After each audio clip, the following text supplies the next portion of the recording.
Hello and welcome to Energy Unplugged by Aurora.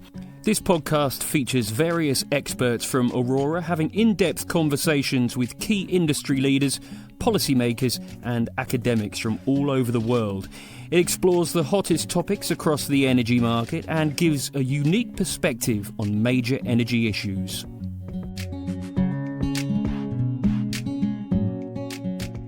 Welcome to Energy Unplugged. I'm Dan Monzani, Managing Director for UK and Ireland.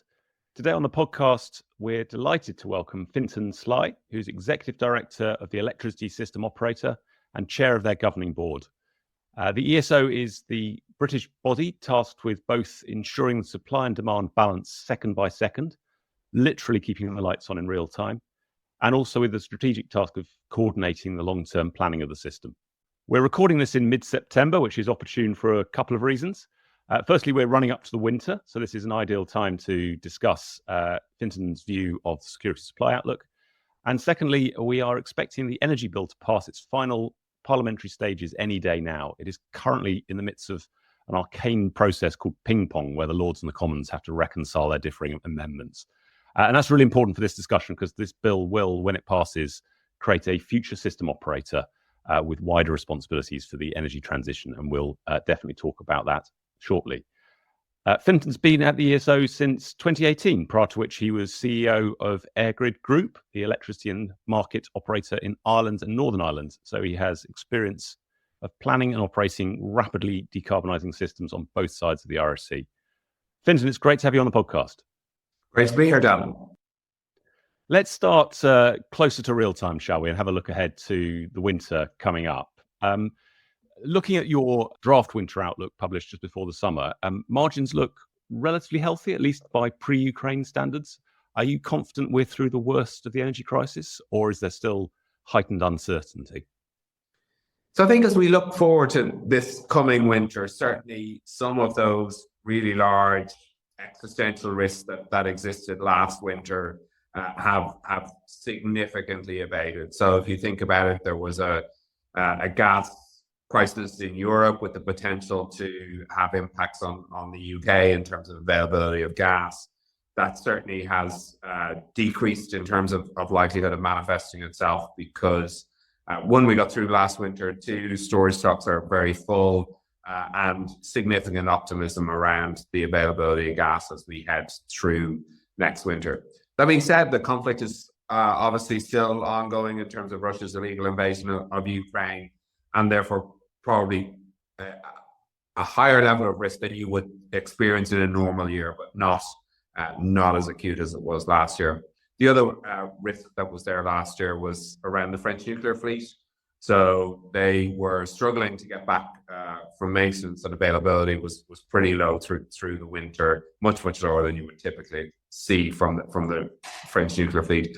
That they have been through that, so it is looking like their levels of availability will be around normal as we look forward to next winter. So overall, our sense is it's more like a normal winter. As you said, Dan, the margins that we flagged back when we did the early view of winter were sort of typical of what we would have seen in the years pre-Ukraine, 8% and 5 gigawatts of derated margin. We'll publish the full winter outlook end of the month, end of September. It's likely to be broadly similar to that, and we're just working through a little bit around what is that residual risk on the gas side, given that conflict in Ukraine is going on, and what do we need to do to make sure that we can manage it. One of the things that we have done is around demand flexibility service, so we are continuing that this year. Just also it builds that demand participation in the system as well, which I think is really good and really positive. Yeah, I definitely wanted to talk to you about that in a sec. I just wanted to just ask a little bit about the role of interconnectors as well. So clearly the European situation's got a lot better, both for gas and, as you say, for electricity, with the French nuclear fleet improving. Interconnectors are a hugely important part of our security supply outlook. But I think there was some criticism by some last winter that we shouldn't be relying on it, that perhaps it wouldn't turn up when we needed it. Is your experience last winter that despite the sort of very acute difficulties on both sides of the channel, that it operated as normal, or were there some things that concerned you during the winter we had? No, so I mean, interconnectors are hugely important, both in terms of security supply and providing capacity, but also in terms of flexibility, right? They're incredibly flexible assets. And through last winter, acted to, at all times, acted as you would have expected them in terms of responding to the market signals on both sides of the interconnector. We saw prices move around in line with that. So at times when it was tight here or tight in Europe, you would have seen the prices increase. But they continued to provide, security supply and imports into the UK right through the winter. And indeed, at times, back to what I mentioned earlier around the difficulties the French saw with their nuclear fleet, there were times when, we were importing from, say, Norway and Belgium and exporting to help support the system in France as well. All the time, of course, making sure the security supply here was in line with expectations. Yeah, it's pretty encouraging, actually. Those market mechanisms works to mutually reinforce security of supply under that kind of pressure. Yeah. Let's turn to that demand flexibility service. So that was put together, I think, probably at quite some speed last winter. Have you had a chance to evaluate it? How much of a success do you think it was? So I think from a standing start to get it in the market, used, and such pickup by supply companies and customers was really great. And something, when we look back on last winter, was something we were hugely proud of, that we turned it around and got it delivered in so effectively. In terms of effectiveness, it delivered about what you would get out of a CCGT. So 300, 400 megawatts of response. As we look forward to this winter, we're looking to build on that and see if we can get more capacity into it. The things we're looking at is things like, can we get more of the industrial and commercial space in it, as I'm sure the triads is going away. So there's the potential those particular industries will be more flexible in terms of participating in those schemes, as they're not going to be looking to manage their demands for triad avoidance. So yeah, it proved to be a valuable tool as we managed security supply last year. This year, we're looking to build on and get even more volume into it. I mean, having an extra CCGT in effect up your sleeve is pretty helpful at peak. Yeah. Although it was paying out at, I think, £3,000 per megawatt hour. That's quite a high price even for peak capacity. Yeah. So I mean, I think last year and looking again into this year, we set the price to try to make sure it was attractive for suppliers to engage in, and for them to get their customers engaged. It's not the highest price that you're going to see in the BM. It's not the highest price that we saw last year in the BM. So there are other assets out there that are pricing themselves in the market at more expensive than that. I think long term we'd want to transition it to the more we get into it, the more volume we get into it, will drive the price down. But we want to keep it as an attractive proposition to customers as we sort of try to build the volume and build the profile of it. Is that part of the thinking then, that this is strategically we need a flexible demand side? We need consumers engaged in helping with peaks, not just when we're in exceptional circumstances like the illegal invasion that we've seen, but actually for the energy transition? Absolutely. I mean, any sort of realistic view of how do you get to a flexible system in 2035 that is fully decarbonized needs you to have the demand side participating actively in it. And this, the demand flexibility service is, the start of that journey, Dan, right? I mean, I think, as we go forward, we'll see other tools, other innovations, other market signals that will get people engaged. But certainly this showed that it can be done, that consumers are prepared to engage in it. And therefore it is, that step on a journey where demand side needs to be more flexible. And that can deliver real value to consumers as well, right? If they can, instead of just being a price taker on one side, actually say, well, actually there are things I can do which would, manage the cost of electricity for me. And we all know this price of energy is a huge issue, right, with the cost of living crisis. So if we can deliver products that allow customers to get, the utility they want out of their energy supply at a price that's lower than they currently pay, well, that has to be a good thing for consumers right up and down the country. Yeah, and it's also just very good to engage people, help them feel empowered as we make the transition, the energy transition. Let's just extend this conversation a bit about how security of supply evolves in a net zero world.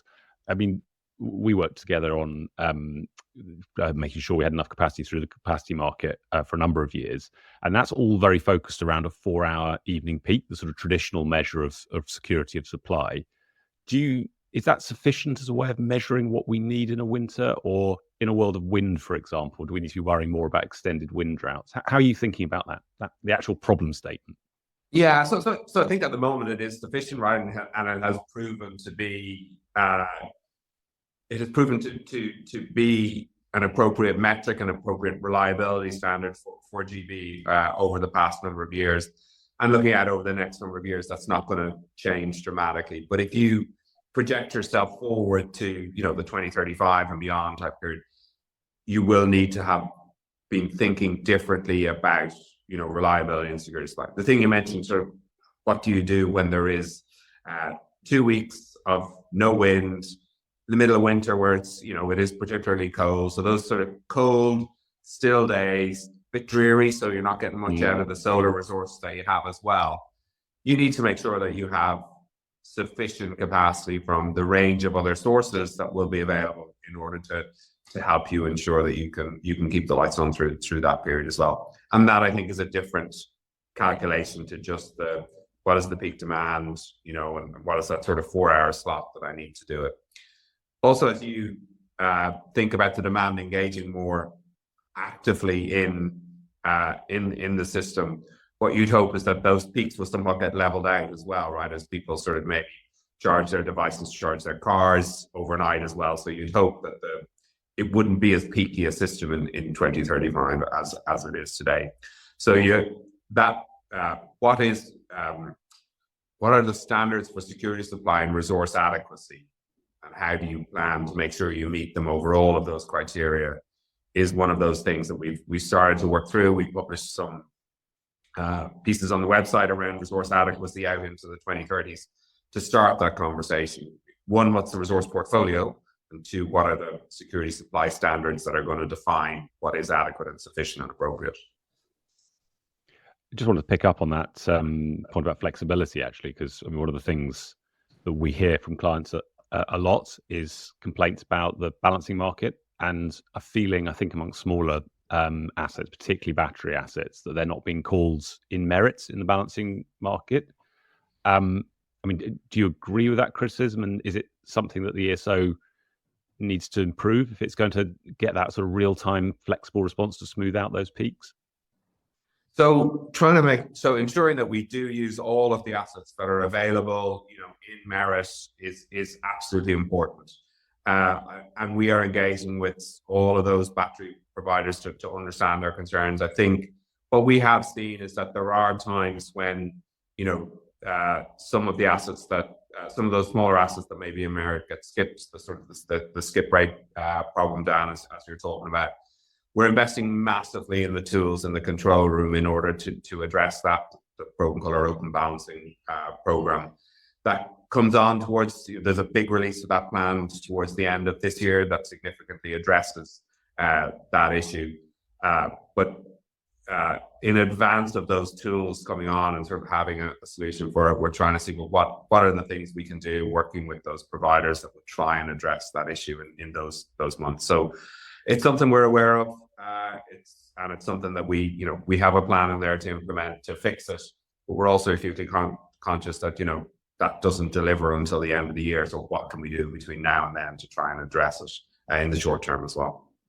Great. And sort of in a similar vein, you've committed to run the system at zero carbon when there's sufficient zero carbon generation available to you from 2025, I think is the deadline. So that's partly about energy balancing, but it's also partly about operability, not having to rely on gas plants to provide inertia, for example. Are you on track to deliver that? And do you have the right technologies on the system now that can give you that inertia or reactive power when you need it? Yeah. So we're on track, and as you say, there's two bits to it. Will there be sufficient zero carbon resources available at a point in time in 2025 to be able to meet the full amount of demand? We think probably there will. I mean, the rate at which we're seeing wind, solar, and batteries come on, leads you to believe, yes, we will hit that threshold in 2025. It'll probably be a sort of a breezy and sunny August bank holiday Monday, right in the as you head through where you get that. The other side, then, you're absolutely right. Is are we confident that at that point in time when we've deployed all that, we'll be able to manage the stability of the system? And yes, again, we are on track. We ran our Pathfinders program to get inertia onto the system in terms of inertia to service. Those projects that we contracted with are now starting to connect to the system, so delivering inertia without the megawatts from the conventional generators. So with all of those things, we are on track. We've also invested heavily in tools to monitor inertia in real time. So not just adding up the machines that are there and saying, this gives me 10, this gives me 20, and you then have to make assumptions about all of the small machines you don't have visibility about. We've invested in real-time tools in the control room that actually measure the real-time inertia of the system, which gives the control room then confidence that in real time we really understand and know what the system is doing. And therefore, even though, yes, we're operating it without, large numbers of conventional generation, we know and we're confident that the system is stable. So yeah, we are on track for it. We think we'll hit it. As I say, it'll probably be a few hours on a sunny, breezy day. I'll have to put a note in my diary for the next bank holiday but one, just to look out for that one. Let's turn to the future system operator. So hopefully by the time this goes out, maybe this will pass Parliament, but if not, we're expecting it soon. What practical difference do you think becoming the future system operators and being independent of the National Grid Group and being set up with new powers and governance and so forth, what practical difference do you think that'll make? So I think some of the big things will be, I think probably there's two big things, and they are related. The first is being able to think strategically on a whole system way and devise those whole system plans around how do the different energy vectors come together and how do you decarbonize the energy system as a whole as we go out over the next number of decades. So, with the FSO coming on board, or with the FSO being established, hopefully the middle of next year, you will move from being sort of an electricity system operator business focused on electricity to that whole system mandate around how does all that happen. And I think the other piece, which is related to that as well, is we've seen a lot of focus and indeed increasing levels of traction over some of the recommendations coming out of the Windsor Review around how do you deliver infrastructure quicker. And some of those things require the future system operator to develop that what's termed in that set of the strategic spatial energy plan, right? So how does all of this come together? So working with government around what's the policy issue for hydrogen, CCUS, offshore wind, nuclear, etc., and building that in a spatial context integrated with the networks that are needed to support that then. So that being able to work with government, deliver that plan, and using that then to accelerate the delivery of infrastructure, because at the moment that the really, really long lead times that we're seeing for transmission infrastructure is starting to cause issues in terms of queue to connect to the system, ability to connect our, the offshore wind resources. So some of those, that spatial energy planning piece is key to unlocking some of those accelerations within that Windsor Review. So those are the type of things that sort of the FSO does enable the organization with its wider mandate to step in and start doing some of those things. Do you think that governance relationship is now clear enough with the FSO, with the strategic policy statement, with some of the recommendations? I was sort of struck the sort of roles for the Crown Estate into some of the sort of multi-vector seabed planning as well. Are there clear enough ways to resolve those things? I mean, it's just a very complicated question, so it's bound to involve a lot of people, isn't it? Yeah. So and it certainly won't. The wrong answer is that it is the FSO going into a dark room and sort of coming up with a master plan and coming out and telling everyone what the answer is. That's absolutely not the right answer. So I think there's a huge number of different organizations around the energy sector that will need to be part of this in a really sort of collaborative way. And I think we're still working through, Dan, how do you get to this? What is this strategic spatial energy plan, and how do you get to it? Previously, we had been working with Ofgem and industry around network planning, electricity network planning, becoming more strategic, and this concept of a central strategic network plan.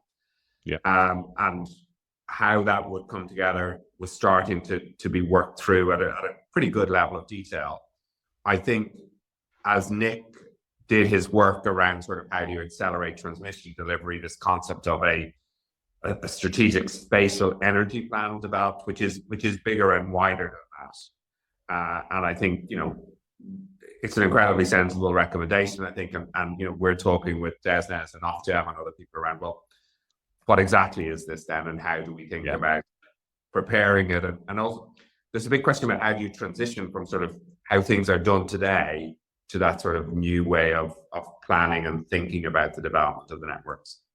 Yeah, in fact, I think Nick Windsor had said you had to do 2 centralized strategic network plans, because there's one going at the pace that we can go today, and then there's another one that can go to an accelerated pace, and so it's twice as hard as one coordination. Yeah, I mean, there's a bit of work. I think there is some work to make sure that we sort of work it through and have a process that sort of absolutely engages all of the people who need to be engaged in it. And it's the one thing it's not, as I said, Dan, is the FSO going off into a darkened room to come up with a plan and tell everyone what the answer is. And presumably, it's not that we can get to a plan that is then stable for 10 years while we execute it. I mean, there's a lot of moving parts in this. I mean, we've seen it even with HND, holistic network design, that you led a couple of years ago now, that you sort of changed some things in the assumptions and you have to have another look at it. Presumably, that's going to continue to happen when you start adding in other vectors with all their uncertainties. Yeah, and you would expect that to happen, right? Yeah. Because, what the view on what the resource portfolio is for GB will continue to evolve, right? So whether the scale and pace, for example, that hydrogen builds out, you might have one view this year. In 3 years' time, we might have a different view of that as the technology changes or whatever. So I think what you need is a plan that gets refreshed on a cycle, a 2 to 3 year cycle, that allows you to take those new things into account, but also that is robust enough in the analysis that you can, on the basis of any plan, work out which are the no regrets moves. So when you see the plan, you say, well, irrespective of what happens, we know these 4 network infrastructure investments must be brought forward, or we need to scale up this particular market in this particular area to ensure that we get traction. So I think that will be the magic. It will be giving a direction longer term about where some things are going, allowing some of the optioneering to happen, but also with sufficient time, giving clarity on those things that are no regrets.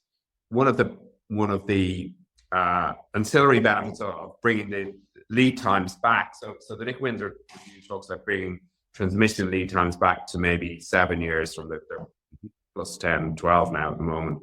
But that means that, if you need something in 2030 now, you need to make the decision now, not 4 or 5 years ago. So, if we can get into that cycle as well, that will help that decision making. So yeah, it's not a plan that you sort of nail on the wall and say it never changes. It needs to be something that evolves, but something that does also allow decisions to be made such that transmission and network infrastructure isn't the thing that ends up delaying everything, that you sort of get on the front foot and start to build sort of strategically, like the current ASTI framework is that Ofgem put in place post the building on the holistic network design.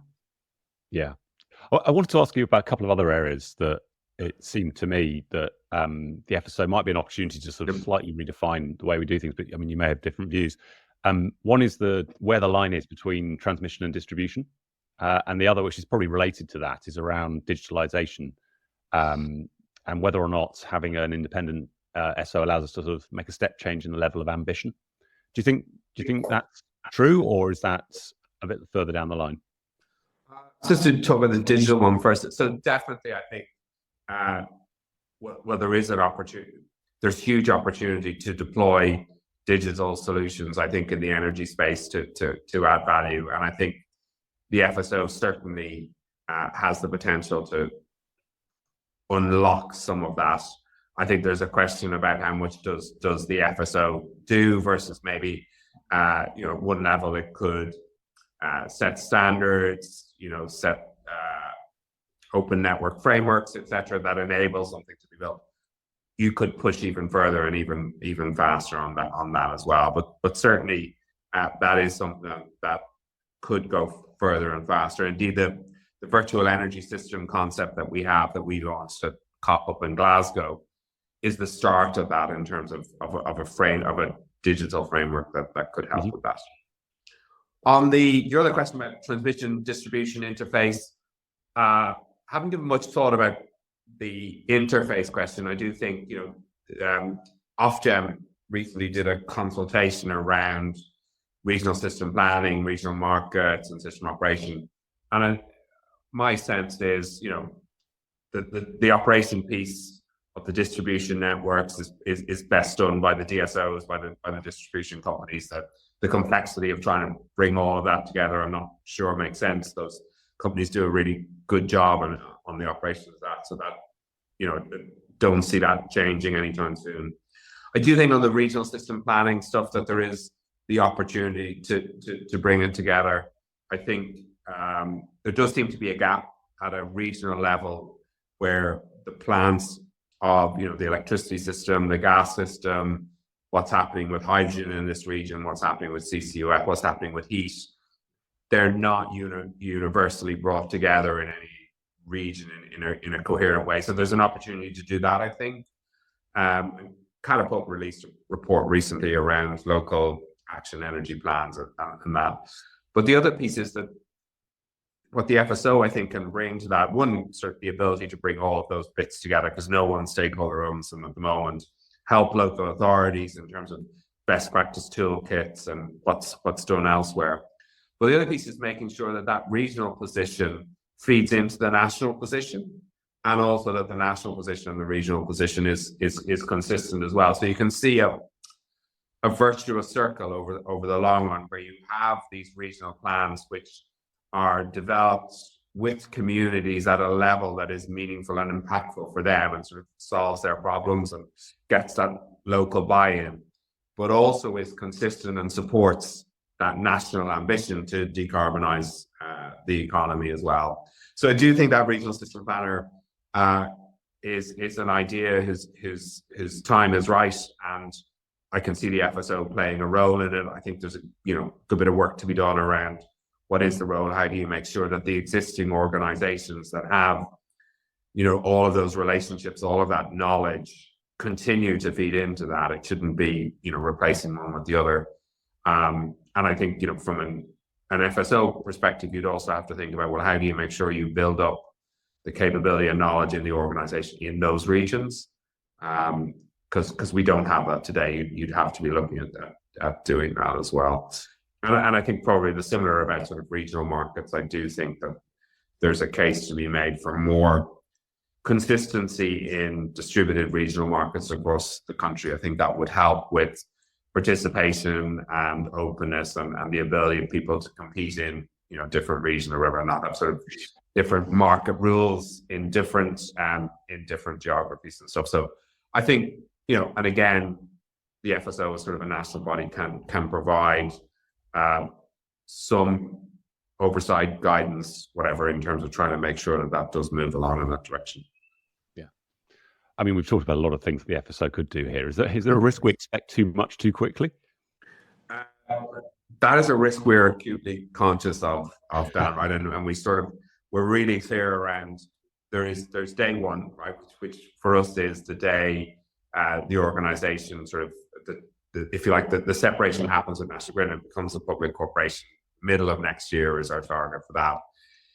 It's pretty clear what the set of roles are that the organization will take on that day. And so one, we're making sure the whole transition doesn't disturb the really good work we do today. And secondly, that we're building that capability to take on those new roles. So we'll take on a gas license. We have license obligations in gas markets, in gas planning. we'll also have some roles around resilience as well. So just making sure we understand what they are. And then where there are where these other roles of things, the FSO could do, and we talked about a few of the ones that are under, if you like, active discussion or consideration in the industry.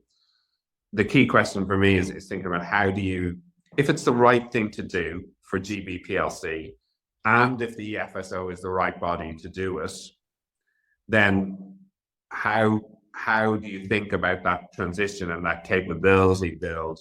And the answer is not, well, we just tack it on and ask it to do it on day one. It's saying, okay, well, you're going to be established on day one, you're going to do these things. How do you build into that other capability, whatever it is, in a way that is, doesn't burden or place undue risk on the other things that you're doing. But also, if this is something valuable and for consumers or for GB PLC or adds value, you want to make sure that you sort of get to that end state in a reasonable time as well. So it's finding that right balance of risk and delivery of that new service or option. I wanted to ask you about another risk that I think some people see, which is we sort of move from being part of National Grid and therefore quite close to a network company, and therefore at least a perception that it'd be hard to take on some of these broader roles without greater independence. But then by becoming a public corporation, is there a risk you become seen as closer to government and therefore not independent of government? So as a matter of fact, we will be closer to government, right? We'll be owned by government. So I mean, the transition absolutely delivers on that. But I think government have been really, really clear around the operational independence of the business and of the FSO. From the very, very start, they've been clear about it, and through all of the various stages of consultation and decision, that piece of it has been absolutely front and center. It's in the legislation as well. It's gone through in the energy bill. And in all the conversations I've had with colleagues at DESNES and at Ofgem, it is really, really important to them that it delivers on it. And the business, it'll be a public corporation. It'll have its own independent board. Government will, they're out at the moment looking to appoint a chair, so they'll appoint a chair. But the board itself will appoint the other executive directors. Government will have a shareholder representative on it. But it will be an independent board, and it will have that operational independence to discharge all of those license and statutory duties. Yeah. I know, obviously, there are plenty of independent system operators around the world, and I think you're quite active in the international sort of network amongst system operators. What if you could distill one lesson you'd take from what you've learned from people in the States or Australia or wherever else these independent system operators operate? What will you take from those international lessons? So one, there is no one cookie cutter silver bullet, either governance model or set of roles and responsibilities that come together that everyone says, well, look at them, they do it really well. On the governance part, most system operators in Europe are owned, are sort of public corporations owned by government as the shareholder. You look at EDF in France or EnergyNet or Statnet. So that model works, and we've talked to a lot of them around how do you make it work, how do you ensure the independence and all that. I think the ISO model in the US, some elements of it are similar. I think one of the key differences in the US, it is electricity only. So there's no electricity and gas, and from conversations with a lot of them, that to them seems like a missed opportunity in the US. So I also understand it's practically impossible to do given the different legislative and regulatory frameworks that exist for the two fuels in the US. But certainly that seems a missed opportunity there. And then we work quite closely with the Australian system operator, and there they do have gas and electricity. So I think there are a lot of similarities and things, and are decarbonising their energy system quite quickly as well. So there's a lot of shared learnings between us and them. Right, fascinating. I look forward to seeing how it develops. Wouldn't be fair to let you off the podcast without asking you a couple of other contentious issues that are bubbling around at the moment. One is around connections. So you announced a few reforms earlier this year about how we could accelerate the queue, move people out of the queue who perhaps will never get built, and move forward flexible assets. How's that first wave of reforms gone? And is there anything else you think is necessary to sort of move those connection dates forward? So we're still working through elements of that, Dan, right? So I would say that the first wave is still in train. So bits of it we've done, right? So the tech amnesty, we did that. Yeah. It got 8 gigawatts, I think, of capacity out of the queue. We're changing how we model batteries in the contracted planning assumptions to make it easier to ensure that there's less transmission reinforcement sort of associated with individual connections, which again will make it easier for each individual project to connect. I think one of the big things where the next sort of wave of, or the next element of that wave, if you like, is around the queue management clauses. So working with Ofgem to insert a modification to the CUS, which will insert queue management milestones into connection agreements. These are in distribution ones at the moment, and it basically, what it does is it puts a set of milestones into the connection contract. And if you're not progressing, i.e. you're sitting there, then there's the ability to exit you out of the queue and free up that capacity for someone else. So we're working with Ofgem. That will hopefully, that modification is with them. We're hoping it'll be approved by the end of the month, at which point what we will do then, and that will apply to all new connection offers and any modifications to existing connection offers. What we will do then is we'll engage with all of the existing connection offers, starting with those that are closest to connection, on their existing connection offers, to try to make sure that they are real projects and are progressing. So we don't have queue management milestones in there, but there's a number of, there's gigawatts of connections that have dates in 24 and 25 who don't even have planning permission yet. So if you're connected to the transmission system, you're a big project, many hundreds of megawatt scale. And if you don't have planning permission, even for whatever the facility is, be it a generator or whatever, then it's not realistic that you continue to hold that position in the queue. And you are, a zombie project, you're just holding up the queue. So what we'll be looking to do is engage with all of those projects that are in the queue, try to make sure that we understand, that they have a plan that is in place and that is viable, that can deliver by that date. And if they don't, then I think it's a question of either, well, you can get out of the queue, you can exit the queue, or you can change your date to something that is realistic. And in changing the date to something that's realistic, you'll get a set of milestone dates in there as well. So through that, the idea is not at all the idea is to try to help projects that are progressing to move forward. And for those projects that just are sitting there in the queue holding capacity, is to try to get them out and free up that capacity to new projects and let them get in. So that will kick off. So the planning for that's underway, as you can imagine, but the key milestone that will kick that off will be that approval. It's been going through for a while, so as I say, we're hopeful we'll get through in end of the month.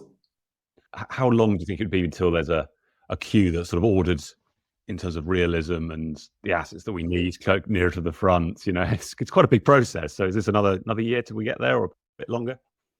It's quite a big process, Dan, and I think there are 490 gigawatts in the queue at the moment across transmission and distribution. So there's multiples of what is needed from a country perspective, or what is even in any way sensible from an economic perspective, right? But that queue is a mix of really great projects that want to connect and are pushing forward to get onto the system, to projects that will never connect and are just sitting there hogging capacity. So, we need to go through a process to clean that out. The other thing we're doing is we need to change how we think about the allocation of positions in a queue. It shouldn't be just, there is a queue, I must join it, I get on the end, it's first come, first served. The number of projects and gigawatts joining the queue every month is huge, because there is a queue, and therefore there's a perception that being in it has a value just by being in it. So we have a set of reform proposals that we consulted on over the summer, got a lot of feedback from it, got a lot of support from it, got a lot of really good suggestions. So what we'll be looking to do is think about how do we transition to a new way of thinking about giving out connections. Is it, instead of probably first come, first served, doesn't seem like the right answer. It's given us all of these problems today, but what is the right answer? Is it first ready? Is it, do you have different queues for different technologies? Do you put in milestones around financial close, planning, land access, and things like that? We're just working through all of that and trying to get it done as quickly as possible. But given the scale of that, and each of those are an individual bilateral connection contract that individual has. So trying to work through each of those is going to take time. Yeah. The final sort of area of controversy I wanted to ask you about was around locational marginal pricing. I'm slightly hesitant to open this up so late in the podcast, but let me put it this way. I mean, you definitely sought to initiate a debate a year or so ago about how to deal with the growing imbalances. I think your own forecast, so that even with all the network build, we're going to grow from £500 million worth of imbalances, or £500 million to £1 billion, up to £2 to £4 billion. So sort of very significant increase even with network build. Do you still think we need nodal pricing ASAP, or are there other ways? Are there other market designs, or dare I say it, better central planning as a way of managing some of those imbalances? So I think as we look forward to sort of an electricity system that's decarbonized with different sets of resource on it, having location in the pricing is particularly important, because the value of the assets and the flexibility that's needed from it is absolutely dependent on where it's connected at the network, and therefore having those locational signals within the scheduling and dispatch algorithm is important if we're going to get that flexibility and going to get a price for energy that is reasonable and efficient for consumers. Whether you need to move straight to an all-encompassing nodal LMP, US style deployment, or whether you say actually there's a path that moves to zonal and then moves later to nodal. I mean, that may be sensible, and we need to be sure that we evolve the system. One, that we give clarity about the directions of how is this going to evolve. These changes take time, Dan, to consult upon, to convert to policy, to implement in IT systems, right? So you don't want to be doing them every year, and you want to give investors clarity over where the market design in the UK. So because they're an offshore wind investor making a decision today, their offshore wind farm will come on in 2030 maybe, and be there for the next 25 years, right? So they need to think through that. So we need to think about how do we give that certainty, but it's also not, there are two elements to this, or there are more than two, but at a simplistic level, there are two. One is, what is the dispatch wholesale pricing mechanism? And as I said, our view very strongly is that you need a locational element to that. But the other part of it is, what are the investment support mechanisms that are in place that enable investors to invest, whether that is CFD, a cap and floor regime. How does the CM get modified when you're, not getting conventional generators in? You have to put all of the bits together. You can't just say, well, it's LMP, and then expect it to say, okay, I can invest against that. You have to put all of the bits together, and it's really, really important that you do. But it is a difficult issue for the industry. There are many views out there, from the one single national price is the right answer to, at the other end, nodal LMP every 15 minutes is the right answer. But I think if you look around the world, the movement is towards LMP markets in many, many, many jurisdictions.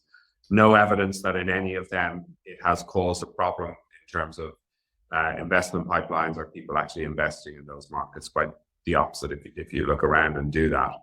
But they all have other things around, like CFDs or support mechanisms. So I think having that sort of holistic discussion, making sure you have all of the bits, such that you have a system that can be operated in a way that delivers value for consumers, but also ensures over the long term that you get the investments in that will give you the security supply that you need and deliver long-term policy goals around decarbonisation. So you need those things in, and a trajectory of a flight path that enables investors and participants in those markets to sort of, I suppose, work with them as they evolve over time.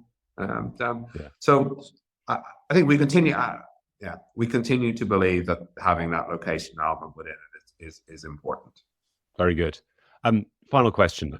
This is intended to be a bit light-hearted, so not as hard as an L&P question. If you imagine a dashboard, a red, amber, green, sort of on how ready we are, how we're doing, how ready we are for net zero. I want you to give me a red, amber, green rating on sort of 4 dimensions, and just perhaps a one-liner about why you think that. So let's start at the beginning. Holistic design. Do we actually know what we want and agree on what we need to do to get to net zero? Holistic design, I would say we're red trending towards amber. What's the direction of travel? What? Red trending towards amber and ultimately green. Okay. So I think we're at the very start of that journey to get more holistic joined up planning. I think the FSO is part of that transition to get holistic plans in place, but we're not there yet. Okay. Regulatory pace. I don't just mean ESO or Ofgem or DESIS, but the whole number of institutions that need to be involved in this. What's the rating on regulatory pace? I think we need to move quicker. So things are moving. So I'll give it an amber. So I think I've seen things moving which are encouraging, like the ASTI framework that Ofgem put in place, the holistic network design. I think those things are good. You see a desire and a willingness to change the regulatory frameworks. REMA is now sort of a program and a consultation that designates are going forward. So I see all of those things, but we need more action and we need it quicker. Great. Security of supply. Green. I thought you might say that.